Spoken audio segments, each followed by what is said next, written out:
Hello dear students, welcome back to the social class 6 history chapter 7 new questions and ideas. Okay children, in this class we are going to discuss about some interesting story about Buddha, then important thinkers. Okay, let's see the story of Buddha. Siddhartha, also known as Gautama, the founder of Buddhism, was born about 2500 years ago. This was a time of rapid change in the lives of people. As you saw in chapter 6, some kings in the Mahajanapadas were growing more powerful. New cities were developed and life was changing in the village as well. Many thinkers were trying to understand the changes in the society. They also wanted to try and find out the true meaning of life. அதாவது Siddhartha also known as Gautama. ஓகேவா, ரெண்டுமே வந்து ஒரு same person தான். அவருடைய name என்ன அப்படின்னு பார்த்தோன்னா சித்தார்த்தன்னு சொல்லலாம். ஸோ இன்னொரு நேம் கௌதமான்னு சொல்லுவாங்க. அவர் தான் யார் அப்படின்னு பார்த்தோன்னா புத்தா. ஓகேவா, ஸோ இவர் எத்தனை ஆண்டுகளுக்கு முன்னாடி பிறந்த ஒரு பர்சன் அப்படின்னு பார்த்தோன்னா 2500 இயர்ஸ் முன்னாடி. ஓகேவா, ஸோ அந்த அந்த டைம் பார்த்தோம் அப்படின்னா rapid changes in the life of people. மக்களுக்குள்ள ஒரு நிறைய சேஞ்சஸ் ஏற்பட்ட ஒரு பீரியட் அப்படின்னு சொல்லலாம். ஸோ அந்த சேஞ்சஸ்லாம் வந்து எப்படி ஏற்பட்டது அப்படின்னு பார்த்தோன்னா, இப்போ நம்ம சாப்டர் 6ல் பார்த்துருப்போம் kingdoms Kings and early world பார்த்துருப்போம். ஸோ அந்த லெசனில் வந்து என்ன அப்படின்னா, அந்த நிறைய கிங்ஸ் வந்து இந்த மகாஜனபதாஸ் பெருநகரங்களில் நிறைய சேஞ்சஸ் கொண்டு வந்திருப்பாங்க. ஓகேவா, ஸோ பவர்ஃபுல் நியூ சிட்டிஸ்லாம் இருந்திருக்கும். அப்போ மக்கள்கிட்ட நிறைய சேஞ்சஸ்லாம் இருந்தது வில்லேஜில். ஏன் அப்படின்னு பார்த்தா அந்த கிங் வந்து நிறைய சேஞ்சஸ் கொண்டு வந்திருப்பாங்க. ஓகேவா, ஸோ அந்த பீரியடில் இருந்த ஒரு பர்சன் தான். ஸோ அப்போ இருந்த நிறைய திங்கர்ஸ், நிறைய சிந்தனையாளர்கள்னு சொல்லுவாங்க. திங்கர்ஸ் மீன்ஸ் சிந்தனையாளர்கள். ஸோ அவங்களுக்கு என்ன அப்படின்னா, so true meaning of life, so வாழ்க்கை அப்படின்னா என்ன, ஒரு லைஃப்னா என்ன, ஸோ அதுக்கான மீனிங் தெரிஞ்சுக்கணும் அப்படின்ற ஒரு கியூரியாசிட்டி நிறையவே இருந்திருக்கு அப்படின்னு சொல்கிறாங்க. இப்போ வாழ்க்கைனா அப்படின்னா என்ன. ஓகேவா, ஸோ வாழ்க்கை அப்படின்னு சொல்லும்போது எல்லாருமே நம்ம வாழ்ந்துட்டு இருக்க வாழ்க்கை அப்படின்னு சொல்லுவாங்க. ஸோ அப்போ நம்ம வாழ்க்கையில் என்னென்ன மாதிரி விஷயங்கள்லாம் இருக்குது. ஓகேவா, ஸோ அதை தெரிஞ்சுக்கணும் ஒரு இன்ட்ரெஸ்ட் யாருக்கு இருந்திருக்கு அப்படின்னு பார்த்தோன்னா மெனி திங்கர்ஸ், நிறைய சிந்தனையாளர்களுக்கு இருந்திருக்கு. ஓகேவா, then the Buddha belong to a small கனா நோன் ஆஸ் த ஷக்ஷிய கனா and was an Kshatriya. When he was a young man, he left the comfort of his home in search of knowledge. He wandered for several years, meeting a holding discussion with the other thinkers. He finally decided to find his own path to realization and meditated for days on a yen under the beepole tree at Bodh Gaya in Bihar, where he attained enlightenment. அதாவது so Buddha. ஓகேவா, so இவர் வந்து யார் அப்படின்னு பார்த்தோன்னா, இவர் எந்த ஒரு ஃபேமிலியில் வந்தவர் அப்படின்னா ஒரு ஸ்மால் கனா, ஒரு சின்ன குரூப்லேருந்து வந்த ஒரு மேன் தான். ஸோ இவர் வந்து என்ன அப்படின்னா ஒரு ரிச் ஃபேமிலியிலேருந்து ஒரு பர்சன். ஓகேவா, ஸோ இவர் வீட்டை ஃபுல்லாகவே விட்டுட்டு அந்த ரிச் லைஃப்பை விட்டுட்டு என்ன பண்ணுறாரு அப்படின்னாக்கா, ஸோ எல்லா இடத்துலையுமே வந்து வாண்டர் அங்கேயும் தெரிஞ்சுக்கிட்டே இருக்கார். ஓகேவா, ஸோ இவர் போகிற வழியில் ஃபுல்லாக நிறைய திங்கர்ஸை வந்து மீட் பண்ணுறாரு. ஸோ அவங்கக்கிட்ட என்ன கேட்குறாரு அப்படின்னா லைஃப்னா என்ன. ஓகேவா, ஸோ அதோட ட்ரூ மீனிங் கேட்குறாரு. ஸோ அவங்க என்ன பண்ணுறாங்க, நிறைய ஐடியாஸ் சொல்கிறாங்க. ஓகேவா, அட் லாஸ்ட் இவருக்கு என்ன அப்படின்னா, இவங்க யார் சொல்கிற ஒரு ஆன்சருமே வந்து இவருக்கு ஒரு சாட்டிஸ்ஃபைடாகவே இல்லை. ஓகேவா, ஸோ இவர் என்ன பண்ணுறாரு அப்படின்னா ஒரு ரிலாக்ஸேஷனுக்காக இவருடைய நம்மளே வந்து true meaning of life, so லைஃப்னா என்ன அப்படின்றது நம்மளே வந்து ஆன்சர் வந்து சர்ச் பண்ணுவோம் அப்படின்ற மாதிரி டிஸ்கஷனுக்கு வராரு. ஸோ இவர் என்ன பண்ணுறாரு அப்படின்னா ஒரு ட்ரீக்கு கீழே உட்காந்து ஒரு மெடிடேட் பண்ணுவார் ஃபார் டேஸ், நிறைய டேஸ்க்கு உட்காந்து மெடிடேட் பண்ணுவார்.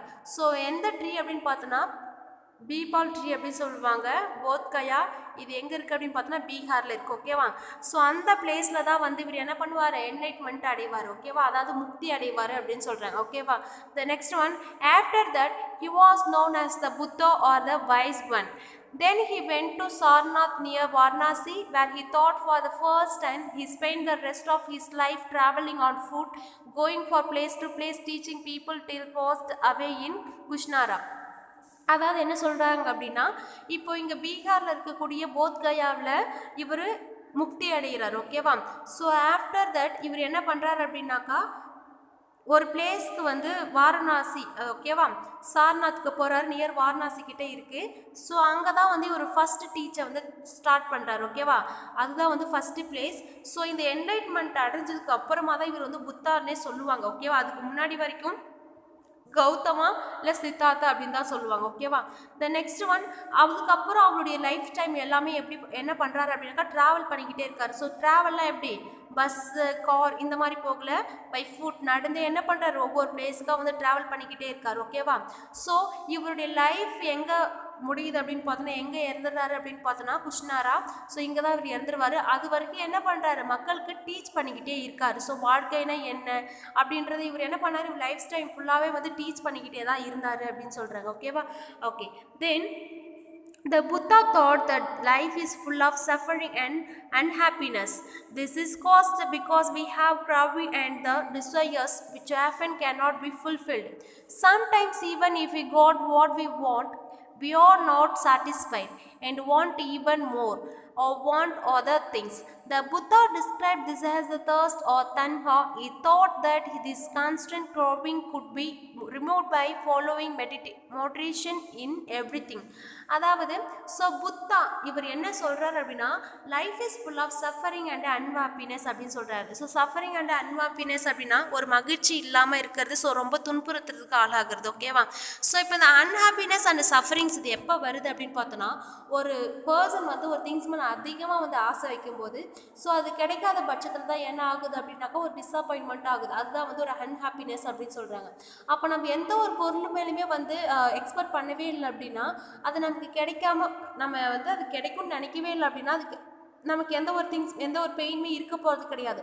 ஒரு திங் நமக்கு கிடைக்கும் அப்படின்னு சொல்லிட்டு ரொம்ப இன்ட்ரெஸ்ட் அதிகமாக அதுக்கு மேலே வச்சு அது கிடைக்காத பட்சத்தில் தான் நம்ம என்ன ஆகுறோம், டிஸ்சாட்டிஸ்ஃபைட் ஆகுறோம். இதுதான் வந்து அன்ஹாப்பினஸ் அப்படின்னு சொல்கிறாங்க. அப்போது ஆஸ் ஏ ஹியூமன் என்ன பண்ணுறான் அப்படின்னாக்கா, அவனுக்கு எவ்வளோ தான் கொடுத்தாலுமே என்ன பண்ணுறான், இன்னும் வேணும். அது ஒரு தர்ஸ்ட்டு. ஓகேவா. தர்ஸ்ட் ஆர் தன்ஹா அப்படின்னு சொல்கிறாங்க. அது ஒரு தாகம் மாதிரி இருந்துக்கிட்டே தான் இருக்குது. ஸோ எவ்வளோ கொடுத்தாலும் அவனுக்கு வந்து அது ஃபுல்ஃபில் ஆகலை அப்படின்னு சொல்கிறாங்க. ஓகேவா. ஸோ அப்போ ஒரு மனுஷன் வந்து ஒரு பீஸ்ஃபுல் லைஃப் வாழணும் அப்படின்னா, ஸோ என்ன பண்ணணும், எந்த ஒரு பொருள் மேலேயுமே அதிகமாக வந்து ஆசைப்படக்கூடாது அப்படின்னு சொல்கிறாங்க. ஓகேவா. ஸோ யார் பொருளுக்கும் ஆசைப்படக்கூடாது, எந்த ஒரு பொருள் மேலேயும் ஆசை வைக்கக்கூடாது. ஸோ அது கிடைக்காத பட்சத்தில் தான் நம்ம வந்து என்ன ஆயிடும் அப்படின்னாக்கா ரொம்ப அன்ஹாப்பினஸாக இருக்குது அப்படின்னு சொல்கிறாங்க. ஓகேவா. ஃபார் எக்ஸாம்பிள், இப்போ ஒரு மார்னிங் இப்போது நம்ம பேரண்ட் ஒரு 10 o'clock என்ன பண்ணுறாங்க அப்படின்னா ஷாப்பிங் மால் விடுறாங்க. 7 o'clock ஈவினிங் 7 o'clock வரைக்கும் நீங்கள் ஷாப்பிங் பண்ண, உனக்கு என்ன தேவையோ எல்லாத்தையுமே வாங்கிக்கோ அப்படின்னு சொல்கிறாங்க. அப்போது டே ஃபுல்லாக நம்ம என்ன பண்ணுறோம் அப்படின்னா ஷாப்பிங் பண்ணிக்கிட்டே இருக்கோம். வீட்டுக்கு வந்து என்ன பண்ணுறோம், உனக்கு எல்லாம் கிடச்சிருச்சா, இது வரைக்கும் போதும் அப்படின்னும் போது அப்போவும் நமக்கு ஒரு என்ன சொல்கிறோம், சரி இன்னும் இது கொஞ்சம் வாங்கியிருக்கலாமே, இன்னும் இந்த திங்ஸ் வாங்கியிருக்கலாமே, இன்னும் இந்த ட்ரெஸ் எடுத்துருக்கலாமே, இன்னும் நமக்குள்ள அந்த தாட் இருந்துக்கிட்டே தான் இருக்கும். ஓகேவா. அதுதான் வந்து என்ன சொல்கிறாங்க, ஒரு தாகம், ஒரு தஸ்ட் அப்படின்னு சொல்கிறாங்க. இல்லை அப்படின்னா தன்ஹா அப்படின்னு சொல்கிறாங்க. Okay. The next one, he also taught people to be kind and to respect the lives of others including animals. He believed that the result of the actions called karma, whether good or bad, affects us both in this life and the next. அதாவது என்ன சொல்கிறாங்க அப்படின்னா, so இப்போது எல்லாருமே வந்து கைண்டாக இருக்கணும், plus எல்லாருக்குமே வந்து ரெஸ்பெக்ட் கொடுக்கணும்னு சொல்கிறாங்க. இப்போது நம்மளுடைய எல்டர் பர்சனுக்கு மட்டும்தான் ரெஸ்பெக்ட் கொடுக்கணும் அப்படின்றது கிடையாது. ஓகேவா. ஸோ வேற யங்கர் பீப்புளாக இருந்தால் நமக்கு சின்னவங்களாக இருந்தாலுமே அவங்களுக்கு என்ன பண்ணணும் அப்படின்னாக்கா, அவங்களுக்கு ஒரு மரியாதை, அவங்கக்கிட்ட கைண்டாக நடந்துக்கணும் அப்படின்னு சொல்கிறாங்க. This one is not for the human being and also for the animals. So அனிமல்ஸுக்குமே என்ன பண்ணணும் அப்படின்னா ஒரு துன்புறுத்தக்கூடாது, அதை வந்து ஒரு கைண்டாக வந்து ட்ரீட் பண்ணணும் அப்படின்னு சொல்கிறாங்க. ஓகேவா. ஸோ இப்போ நம்ம இது ட்ரீட் பண்ணுறோம் இல்லையா, இதுதான் வந்து ஒரு ரிசல்ட் ஆஃப் ஆக்ஷன் அப்படின்றது என்னென்னா கர்மா அப்படின்னு சொல்லுவாங்க. ஓகேவா. இப்போ நம்ம வாழும்போது ஒரு நல்லதே பண்ணுறோம் அப்படின்னாக்கா அது நமக்கு நல்லதாகவே கிடைக்கும். இல்லை அப்படின்னா ஒரு பேட் பண்ணுறோம் அப்படின்னாக்கா அது நமக்கு கெட்டதாகவே கிடைக்கும். அப்போது நம்ம வாழும்போது என்ன பண்ணணும் அப்படின்னாக்கா எல்லாருக்குமே ஒரு நல்லது பண்ணணும் அப்படின்னு சொல்கிறாங்க. ஓகேவா. ஸோ இது வந்து நம்ம வந்து வாழும்போது மட்டும் நமக்கு வந்து இது அஃபெக்ட் பண்ணாது, ஆஃப்டர் த டெத்து. ஓகேவா. அதுக்கப்புறமும் கூட இது வந்து நம்மளை பாதிக்குது அப்படின்னு சொல்கிறாங்க. அதுதான் வந்து கர்மா. தென் the Buddha taught in the language of the ordinary people, practiced so that everybody could understand this message. அதாவது இப்போ இந்த புத்தா இவர் என்ன பண்ணார் அப்படின்னா நிறைய மெசேஜ் சொன்னார். யாருக்கு அப்படின்னா மக்களுக்கு. ஸோ இப்படி தான் இருக்கணும், இப்போ ஒரு பொருள் லைக் பண்ணுறது மூலிமா உங்களுக்கு டிசப்பாயின்மெண்ட் ஆகுறீங்க, ஸோ அந்த மாதிரி இருக்கக்கூடாது, மாடரேட்டாக இருக்கணும், யாருமே வந்து ஒரு ஹர்ட் பண்ணக்கூடாது, கைண்டாக இருக்கணும், ப்ளஸ் ரெஸ்பெக்ட் கொடுக்கணும் அப்படின்னு சொன்னாங்க. ஓகேவா. ஸோ இவ்வளோ விஷயங்கள் சொல்லியிருக்காங்க. ஸோ இவ்வளோ விஷயத்தையும் வந்து மக்களுக்கு வந்து புரிகிற லாங்குவேஜில் சொன்னால் மட்டும்தான் புரியும் இல்லையா. ஸோ அவங்க அதுக்கு என்ன லாங்குவேஜ் யூஸ் பண்ணிக்கிட்டாங்க அப்படின்னு பார்த்தோன்னா பிராக்கெட். ஸோ இந்த லாங்குவேஜ் வந்து யூஸ் பண்ணிக்கிட்டாங்க. இதுதான் வந்து மக்கள் எல்லாராலுமே வந்து அண்டர்ஸ்டாண்ட் பண்ணக்கூடிய வகையில் ஒரு லாங்குவேஜாக இருந்த ஒன்று. ஓகேவா. Okay. Then What was the language used to compose the Vedas? He also encouraged people to think for themselves rather than to simply accept what he said. Let us see how he did this. அதாவது so இவர் என்ன பண்ணார் அப்படின்னா மக்களை நிறைய encourage பண்ணுற மாதிரி motivation ஸ்பீச்லாம் கொடுத்தாங்க. ஓகேவா? ஸோ என்ன அப்படின்னா ஸோ யார் என்ன சொன்னாலும் ஒரு பிளைண்டாக வந்து பிலீவ் பண்ணாமல் அதை வந்து என்ன பண்ணணும், அனலைஸ் பண்ணி பிலீவ் பண்ணணும் அப்படின்னு சொன்னாங்க. ஓகேவா? அதை ஆராய்ந்து பார்க்கணும் அப்படின்னு சொன்னாங்க. யார் என்ன சொன்னாலும் அதை அப்படின்னு நம்பிட்டு போகிறத அவர் என்ன பண்ணலை, விரும்பலை. ஓகேவா? ஸோ என்ன சொன்னார், யார் என்ன சொன்னாலும் அதை அனலைஸ் பண்ணி பார்க்கணும் அப்படின்னு சொன்னாங்க. Okay, the next one Upanishads. Around the time that the Buddha was preaching, perhaps like little earlier, other thinkers also tried to find answer to difficult questions.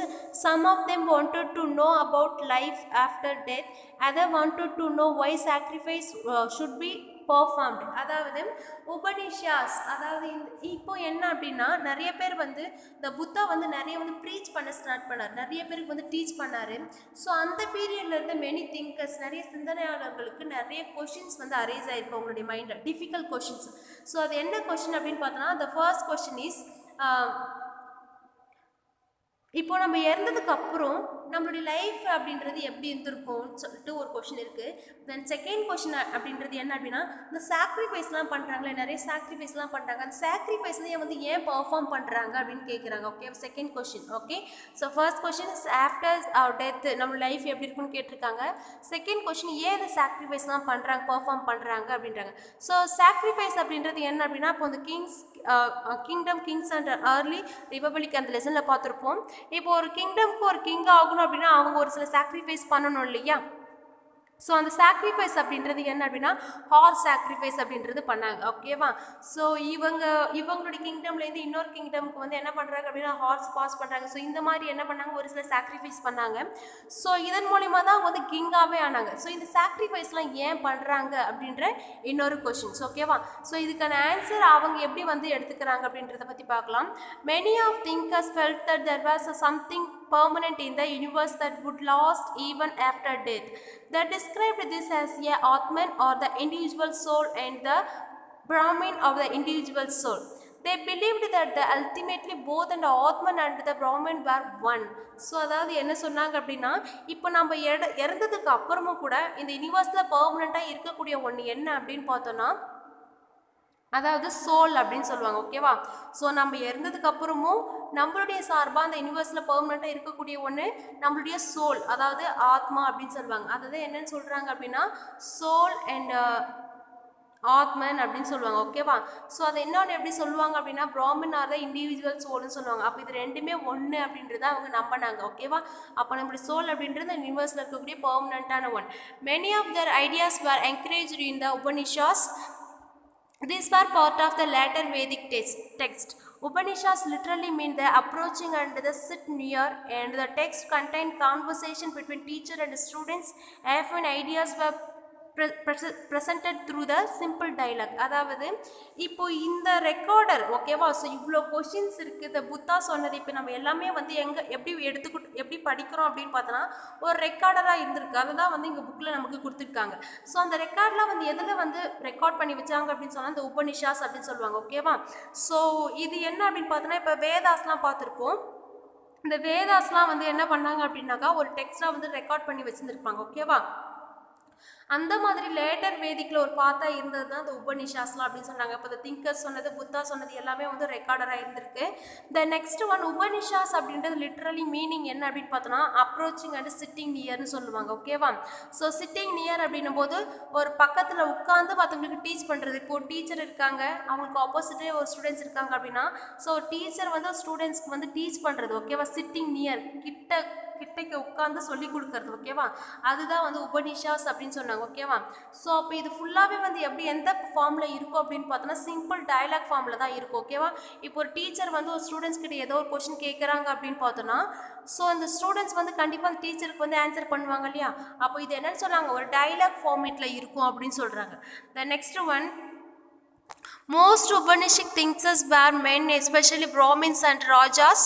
Occasionally there is mention of the women thinkers such as the Gangri, who was performed for her learning and the participated in the debate holding in the royal court. அதாவது இப்போ இந்த உபனிஷத் திங்கர்ஸ்லாம் இருக்காங்க இல்லையா, இவங்கெல்லாம் யார் அப்படின்னு பார்த்தோன்னா மோஸ்ட்டாக வந்து மென்னு மட்டும்தான் இருப்பாங்க. ஸோ அந்த மென்னுமே வந்து எஸ்பெஷலி அந்த பிராமின்ஸ் அண்ட் த பிராமின்ஸும் ராஜாஸ் மட்டும்தான் இருப்பாங்க. ஸோ அதர்ஸ்லாம் இருக்க மாட்டாங்க. அக்கேஷ்னலி ஒரே ஒரு உமன் திங்கர்ஸை மட்டும் இங்கே பர்டிகுலராக கொடுத்துருக்காங்க. அவங்க யார் அப்படின்னு பார்த்தோன்னா Gargi. So she was participated in debate, royal கோர்ட்டில் நடக்கக்கூடிய டிபேட்லலாம் வந்து பார்ட்டிசிபேட் பண்ண ஒரு பர்சன் தான். ஓகேவா? Then poor people really think the part of the discussions one famous express the Satyakama Jabala who was named after the mother in the slave woman Jabala. He had the deeper desire to learn about reality and accepted the students by the Brahmin teacher and named the Gautama and became one of the most best known thinkers of the time. அதாவது so இங்கே சத்யகாமா ஜபாலா அப்படின்றது இந்த பாய். So அவங்களுடைய mother name அப்படின்றது ஜபாலாய். ஓகேவா? So அவங்களுடைய mother name வந்து follow பண்ணி வர்றது சத்யகாமா ஜபாலாய். ஸோ இப்போ என்ன அப்படின்னாக்கா ஒரு புவர் ஃபேமிலியிலேருந்து ஒரு பர்சன் இவனுமே வந்து ஃபேமஸ் திங்கராக இருந்திருக்காங்க அப்படின்னா என்ன ரீசன் அப்படின்னு பார்த்தோன்னா, ஸோ அந்த பிராமின் டீச்சர் ஓகேவா கௌதமா இவரோட ஸ்டூடெண்ட்ஸ் தான் யார் அப்படின்னு பார்த்தா சத்யகாமா. ஸோ இவர் டீச் பண்ணி அந்த நாலேஜில் வந்து டெவலப்மெண்ட் ஆனவங்க தான் ஒரு ஃபேமஸ் திங்கர் அப்படின்னு சொல்லலாம். ஓகேவா? அதாவது புவர் ஃபேமிலியிலேருந்து வந்த ஒரு திங்கர் அப்படின்னு சொல்லலாம். ஓகேவா? Okay children, so far we have discussed about the story of the Buddha. In that we have discussed about Buddha, and the next one we have discussed about Upanishads. Okay children, rest of the part we will see on the next class. Okay, thank you to all.